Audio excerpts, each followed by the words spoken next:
The business has grown over the years, starting out with Chuck and Cliff just working very, very hard. They grew up in the rubber industry. Part of the success is their father owned a rubber company from 1948 to 1968. They learned all aspects of the job, and when they started over again in 1973, they just worked very, very hard, very long hours, 7 days a week, long days, and they just took on any job they could and found a way to make it, found a way to mold it.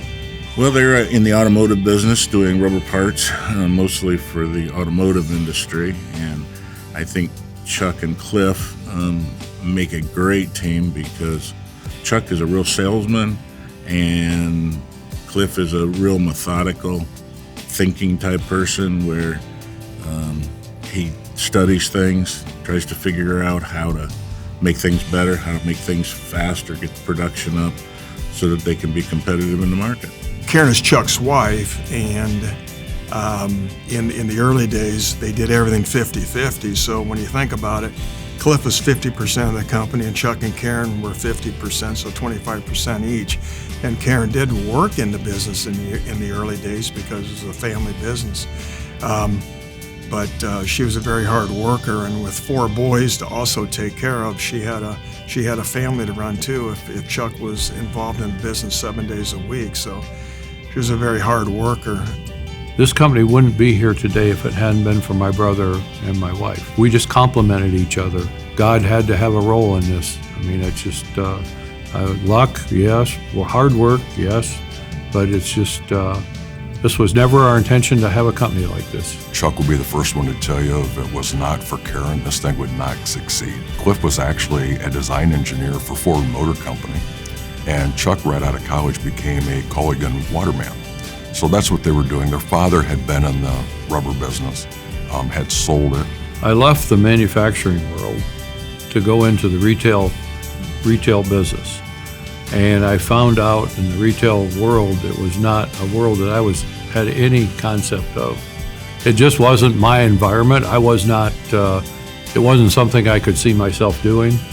But Cliff came home from Ford one weekend, and he talked to me and he expressed his dissatisfaction with living in Dearborn. It wasn't not Ligonier, Indiana. He said, hey, why don't we start a rubber company? And which I hadn't even thought about.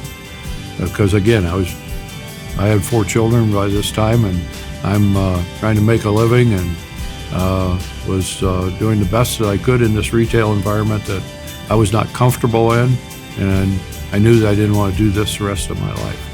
So the timing was just everything. I mean, there's a God, I think, because again, this was on Saturday, and on Tuesday, a guy from Chicago that used to sell us rubber came in wanting his hard water checked, and that's how I found out about Chicago Rawhide liquidating a plant at Elston Avenue. And I threw another contact up there that used to be my father's customer. He knew the president, and so I went up, and we had enough equipment 10 weeks later to start a rubber company. It was like a dog chasing a car. We got all this equipment. Now what do we do? Our first year sales were $283,000. We sell that in a day now. Cliff and Chuck are both very honest in doing their business. Their ethics are above anybody that I've seen. They aren't just all about themselves, but they're about community, they're about people, they're about everything around them, and most importantly, I think they're employees. The way they interacted with all their employees, a lot of their employees have worked for them for several years, and Chuck and Cliff seem to remember everyone's name. It was always a neat experience whenever I was at their facilities, and I think that's why they were so successful.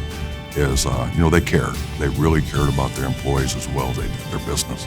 We're a family, entrepreneurial-run company, and our employees were our most important asset that we had. And they weren't employees as such; they were teammates. They know that the families are counting on the business for a paycheck. They take that very seriously. That's again, Chuck's all about his people. He's very proud of the fact that there are people been here 20, 30 or more years, and that's important to him.